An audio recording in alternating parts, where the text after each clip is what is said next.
সমস্যা উপস্থিত হয় যখন কেউ ঈশ্বরকে ত্যাগ করে। জিরেমীয় ৮:১৩ পদে ঈশ্বর ইহা বলেছেন, আমি তাহাদিওকে নিঃশেষে সংহার করিব, ইহা সদাপ্রভু কহেন। দ্রাক্ষালতা, দ্রাক্ষাফল।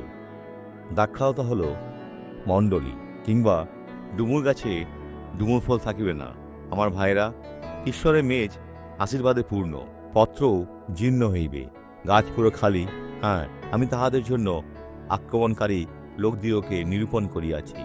দৌড়ে ফিরে আসুন, আপনাকে ইহার মধ্যে দিয়ে যেতে হবে না। যিশু নিজের উপস্থিতিতে আপনার জন্য মেজ সাজিয়েছেন, আপনার শত্রুর সম্মুখে, আর আপনার মাথার জন্য অভিযুক্ত তেল। এ ধরনের ব্যক্তিকে দেখুন, উনি কথা বলতে পারেন না, কিন্তু এখন তিনি বলবেন, আগে কখনো বলেননি।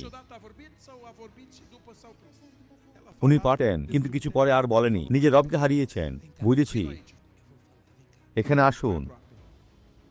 যিশু, যিশু, বন্ধুরা, উনি বলছেন, রোকসানা, রোকসানা, আপনি খুবই সুন্দরী। এখন থেকে শুধুই আনন্দ। আজ ঈশ্বর আপনার সাথে সাক্ষাৎ করেছেন। আসুন প্রার্থনা করি, এ ব্যক্তির জন্য প্রার্থনা করি যিনি বলছেন, আমি ফিরে আসছি। ও যিশু, তাকে গ্রহণ করো। মন্দ তোমাকে ধমক দিই আর আজ্ঞা করি, এ ব্যক্তির থেকে বেরিয়ে যাও, আর ফিরবে না।